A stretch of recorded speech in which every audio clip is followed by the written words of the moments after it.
This is crazy. The Spurs are linked to a top prospect, not just a top, the top prospect coming in to college next season. And we're going to break down what this means for the San Antonio Spurs, why this actually means something for the San Antonio Spurs here on Spurs Digest with your host, Keenan Warner. I appreciate all of you guys. We always do. Everyone at Spurs Digest appreciates all of you guys. If you guys haven't yet, though, take a spur of the moment to get every Spurs moment moving forward here. And we are about to get underway here real soon. And AJ Dybantsa says the Spurs and Magic would be the ideal NBA landing spots after the BYU commitment. He committed to BYU. He said it on ESPN First Take, talking with Stephen A. Smith, Molly, Shannon Sharp was there. And he talked about how he really just wants to play at the NBA level and how BYU is going to be the place for that. They have the same coach that Kevin Durant had while he was at Texas. They have an NBA-ready makeup and facility there at BYU, and that's why he chose to go there. And it says a lot about the Spurs that he wants to choose the Spurs over the Magic, because that means he thinks that that's an ideal place for him to play basketball, win games, and be an elite player. And of course, that has to do with Victor Wembanyama. Magic, they have Franz Wagner, Paolo Banchero, and then it goes on from there. But Victor Wembanyama truly matters. Stephon Castle truly matters. The Spurs organization truly matters. Let's get underway what this article said, and then we're going to break down a little bit more of actually why this could truly be possible. 5-star AJ Dybantsa only just announces college commitment, yet he's already looking ahead to a potential career path.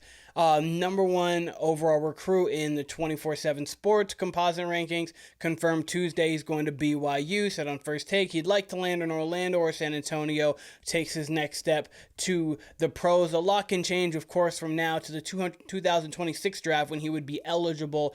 It's hard to see the Spurs or Magic being in that position because of the fact that Victor Wembanyama is such a force right now. San Antonio has shown strides this year, clearly, as we know. We're going to be actually talking about the San Antonio Spurs more later in the week. They have this weird break where it's just like, it's not like obviously an all-star break or anything, but they just have a week off of basketball due to the fact that you've got the Tuesday, Wednesday, Thursday, Friday, where you've got the Cup going on, and the Saturday, the championship. So they've got like their time off, which is pretty cool because you get time to refine things. And as I spoke in the last video that I talked about how they came off a win, coming off a win and being able to work on that stuff is much better than coming off a loss. Right now, you are essentially a 0-0 team.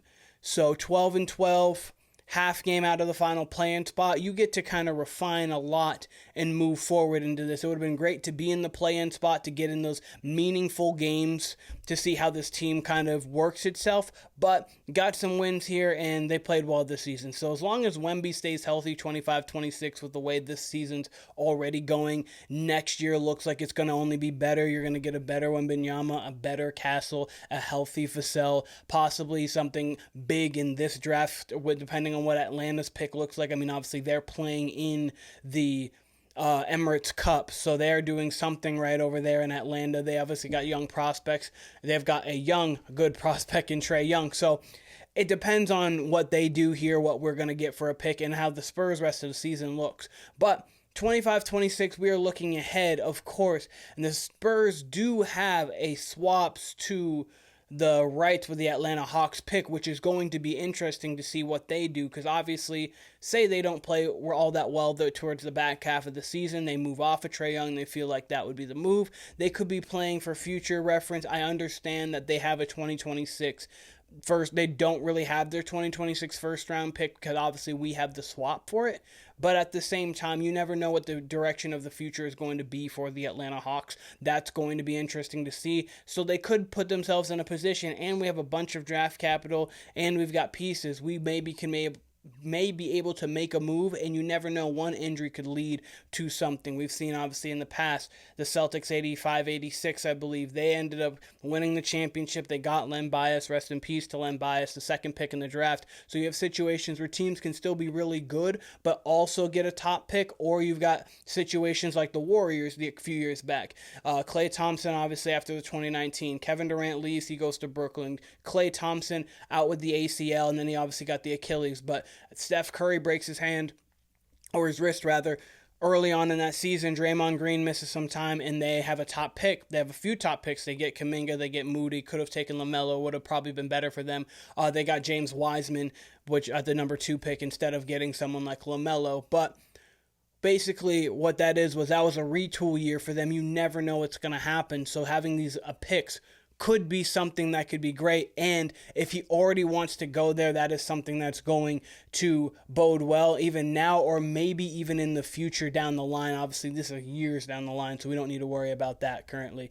But this is the pick situation for the Spurs in 2026. You've got the Atlanta swap rate pick, you've got your own, and you've got multiple second-round picks. Of course, those seconds don't fully matter when you're talking about the top number 1 prospect, AJ Dybantsa, but what it does matter in is if you're going to trade off of someone, maybe Keldon Johnson in multiple seconds, that can help land you a higher prospect, help land you higher picks moving forward. And we'll see what goes on, because the NBA is ever changing. We don't know what's going to happen. That's the beauty of sports, and that's the beauty of the NBA. One thing could happen and it could change future.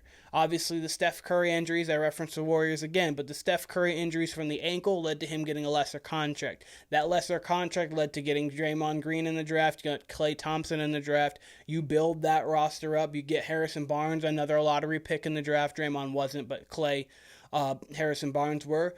And then that allows you to have enough money to get Kevin Durant without having to mortgage everything before Steph gets his contract. And then they played into the luxury tax. Check up to Joe Lacob for that. But anything can happen, and when those situations do arise, then you capitalize off of those situations. But AJ Dybantsa, I have to mention a little bit about him, because if somebody's watching this and they have no idea who this guy is, go check out some highlights of this guy. This guy is a high flyer. Kevin Durant, he took a little bit from Kevin Durant's game, but he said himself he's a mixture of Tracy McGrady and Shea. He does control his own pace like Shea does, the way he gets downhill, the way he's kind of slowly deliberate with his moves. Like Shea has like a sneaky quickness to him, but you'll never speed him up. So he kind of has a little bit of that to his game, but he does have that high flying aspect of Tracy McGrady. He's 6'9", 200, over a 7-foot wingspan. And for people who are watching this and don't remember T-Mac, please remember T-Mac. For people who do remember T-Mac, 13 and 35. That's all we really got to say there. But then we go on to here. He is 6'9", or first team max prep, junior All-American honors, putting up 21, 9, 3.5 in the prep, prolific prep. It's so weird because obviously people just don't go to it's like LeBron goes to St. Vincent, St. Mary, or like things like that. It's like people are going to all these prep schools and doing this and that. He played well for U17. He averaged, I believe, like 14 points a game for the US U17 team. Numbers 4 spot in the National 10 prior to transferring to a senior campaign, averaging 20, 10, 4.5, 2.5. Utah prep, 7 and 4 spot, National 10. That is great. And this is a scout right here talking about the number 1 prospect is a 6'9" jumbo wing with a wingspan exceeding 7 feet, an emerging 200-plus pound frame, and an advanced understanding of how to get his spots and create his own shot in the half-court game. AJ is the best prospect in high school basketball. With Dybantsa at his best, he's impacting the game on both ends of the floor. His movement skills are exemplary for a player of his size, and he is able to cover the court like almost no one else in high school basketball. He has shown flashes of being able to create a lot of havoc on that end of the floor, but hasn't yet committed to it quite as consistently as his scoring prowess, which you see from a lot of players. That obviously, what gets you the highlights? It's the dunking, it's the shooting, it's the ball handling, it's the getting to the basket, it's the scoring. The defense is what the scouts see, and the defense is what makes you a phenomenal player. Offensively, obviously, you can be phenomenal. We see Luka, who's not a great defender, but offensively, he is out of this world. But defensively is where you can truly make yourself such a good player. Like Stephon Castle coming in, we already knew his floor was going to be high because of the fact that he locked up defensively. He was an effort, hustle player, energy guy. He already was going to be good enough to make rosters and continue to play. But when it comes down to it, the bottom line, he controls his own future. There is no one in high school basketball with more potential than him. And if he continues to raise the bar with each passing year, he has an exceptional future in front of him.